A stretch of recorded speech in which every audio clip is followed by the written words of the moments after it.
back with a small miniature from Tchaikovsky's ballet, and we will have something very beautiful again, and I will take you into this small fairy tale.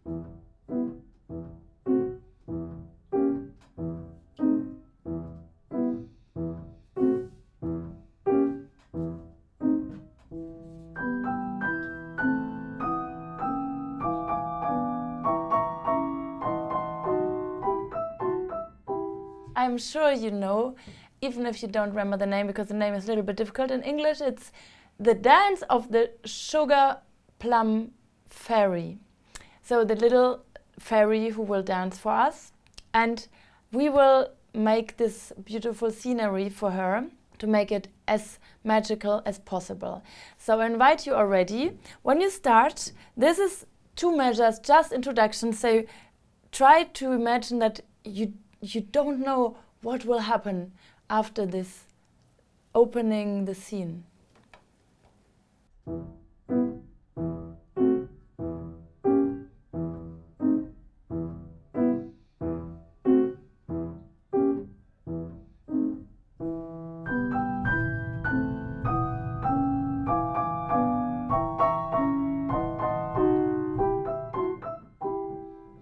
And already you see that this very beginning could be the beginning of a horror movie or something very frightening, and then there's this almost unexpected and very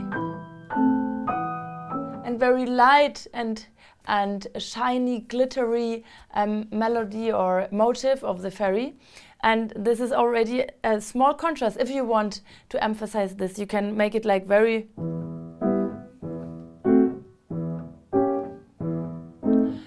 serious beginning, and also you could make it, of course, a little bit more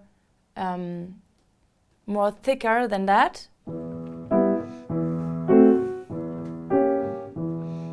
And then the contrast will be more interesting for the fairy.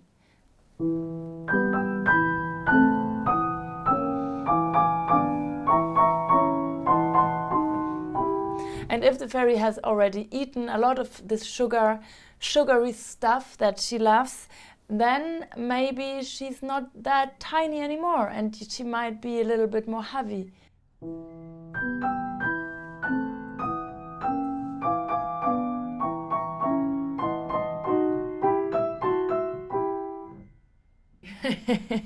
So already you can think about how to play the staccato, very dry.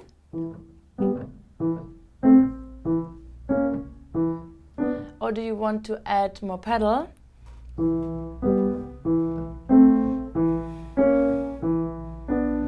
Change very much the character of the fairy.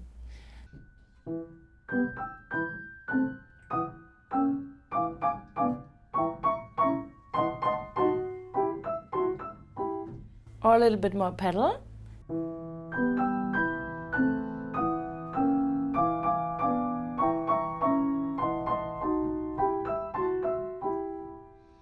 By the way, I have to play this in 10 days in open air little performance in Paris where real dancers will come and we will perform together this beautiful miniature. So as I'm working on it, I can tell you even how to create this beautiful magic atmosphere. I always prefer to think of the instruments that are originally written for this piece. So for sure the fairy is the Celesta. I played it like years ago with the orchestra, and it's an instrument that you almost never hear. It's almost like the sound of harp and xylophone, but sound very magical.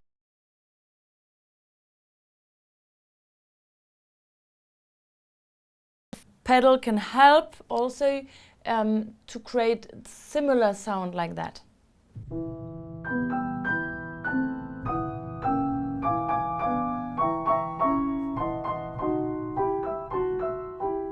But then the danger is to move back forwards because we are trying to make it romanticizing and as beautiful as possible. But that will kill the fairy's character because she's not human and she's from another world, so she's beyond that, so she must not move.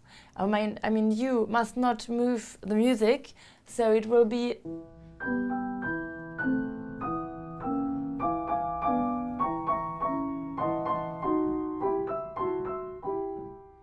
And the most precise improvisation as you can be. It is untouchable because it's not a human character, it's a fairy and she's from another world. But let it very pure and beautiful as possible.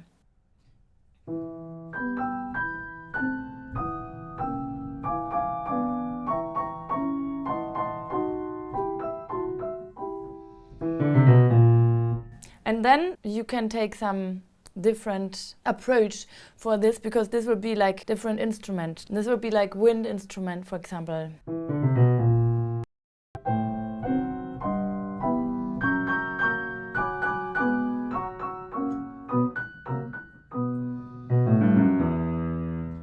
We have the first introduction, just harmonies and the pulsation.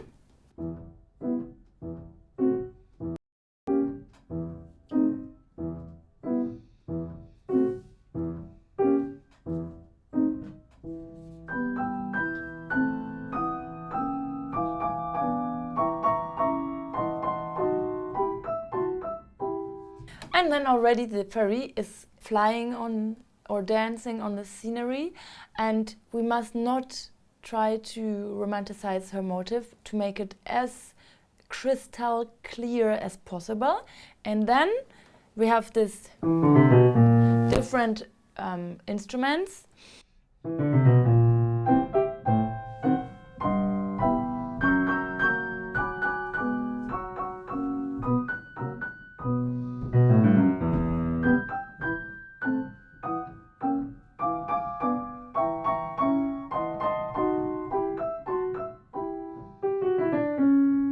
Now what happens?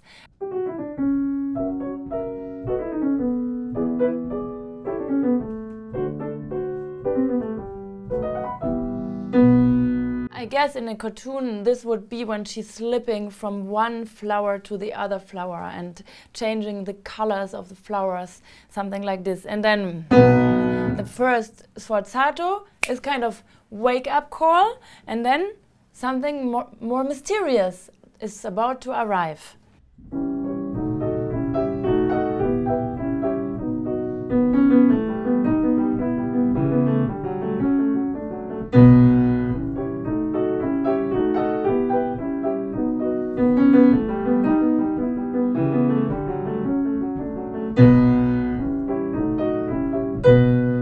And there's always this wake-up call or this sforzato to interrupt.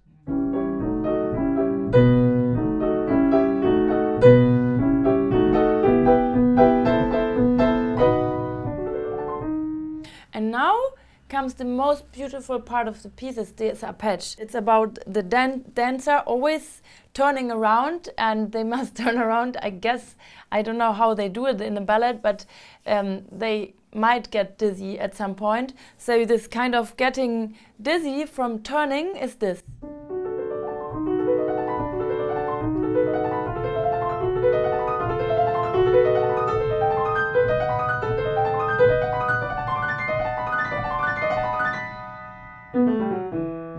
And then coming back on her feet. And maybe she turns even in the air, because she gets up and up and up, as she can fly and she can dance. Maybe she can turn around herself while she gets higher and higher and higher, and then she looks back, ooh, and then she needs to go back to the ground. So we try the arpeggio. Try just accords before.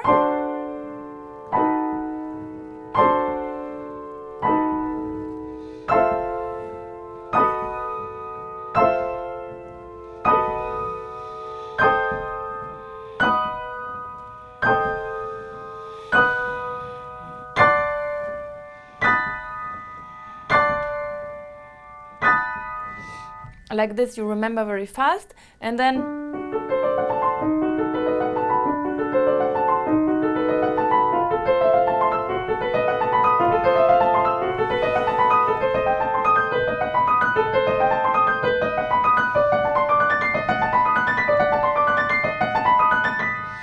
try to imagine a density of some sugary kind of thing that you love to eat, and that is maybe like when you make a cake and you're into touching the material that is a kind of sticky.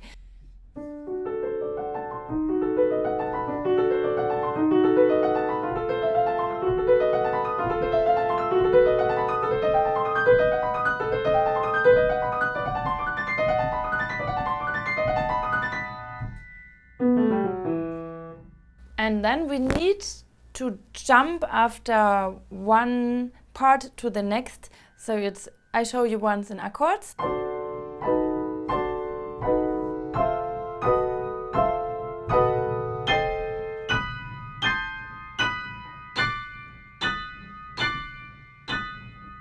And then an arpeggio.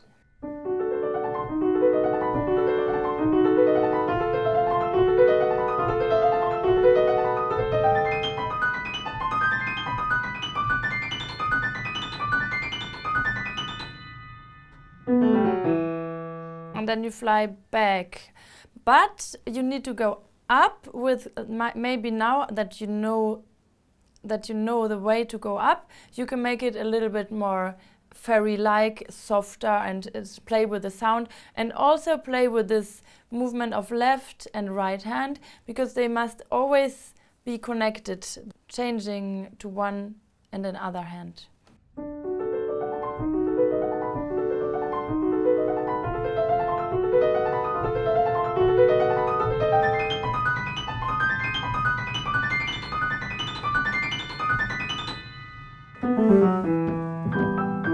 When the fairy tale is flying up, you can accelerate a little bit, if you like, obviously controlled, so you will feel that it's kind of getting more and more dizzy, and maybe she lost even the consciousness of where's the sky and where's the earth, right?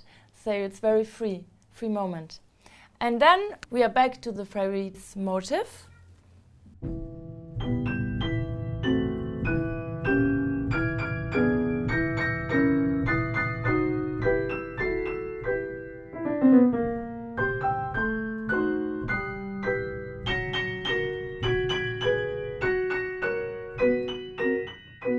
Yeah, and what is new, it's even higher. So let's do from here.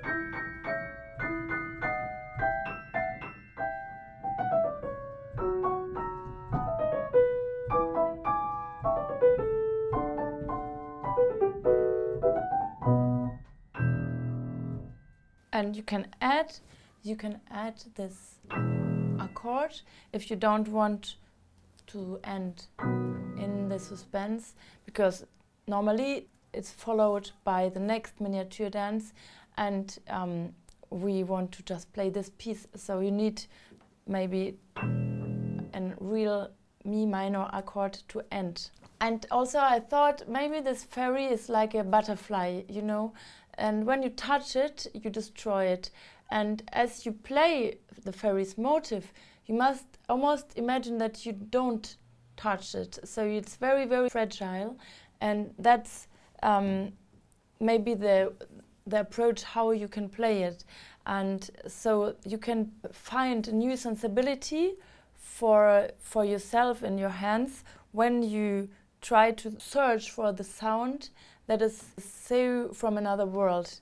And this is a work I will do in the next 10 days for the concert, and also to really not move actually this motif, because if her pulsation is maybe such a small heart, right? So if she's agitated too much, it might kill her. So we don't want to do that. Yeah, and then also you can play a lot with the pedal. I think you have the camera somewhere, and you will see that it changes immediately the character, because almost everywhere is a little staccato written, but staccato is obviously can be shorter or less short depending how much pedal you add, and also what kind of staccato you choose. As always, the most important is to create your own fairy tale world even, and to find and search and find always a new way of your perception when you play. So it's not that you press any keys, but that you feel everything, that you breathe into this little miniature piece, that you feel with this pulsation of the bass and everything, and that may take over. If you want to get for yourself the biggest benefit, or the biggest, in French is bien-être, even such a small piece can change your perception of playing piano, but also listening and feeling music. And if I can just help you a little bit to enter this very beautiful new world or new perception, I'm very happy. And let's meet very soon. And don't forget to subscribe, and please leave all your comments, questions, ideas. Maybe how do you feel about this kind of motive of the fairy, and how do you think about the suite of Tchaikovsky? I think it's one of the most beautiful transcription. Actually, it is his transcription, this one that I played. It's original, so as he is the composer of it, he must know how he wanted it. So it's very pure and very close to the orchestra version. Actually, now that I play it again after almost 10 years, I remember that the Celesta is like the organ. You know, you cannot manipulate that much the sound. It's just the velocity, how you can play with a little bit more energy or less, like how slow or how fast you play. But actually, it's a percussion instrument, so it will always be much more equal. That is also why it creates this magic atmosphere, because it's not the human way of playing that you can everything be romanticized or very much in your own style, but it's very stable. So that makes it even more almost like scary.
So I hope you enjoyed this little miniature piece, and if you like, you can take this challenge with me to play this piece for 10 days and then play it in public. And you can also meet obviously in Paris and listen to this performance, and obviously I will post it here on this YouTube channel.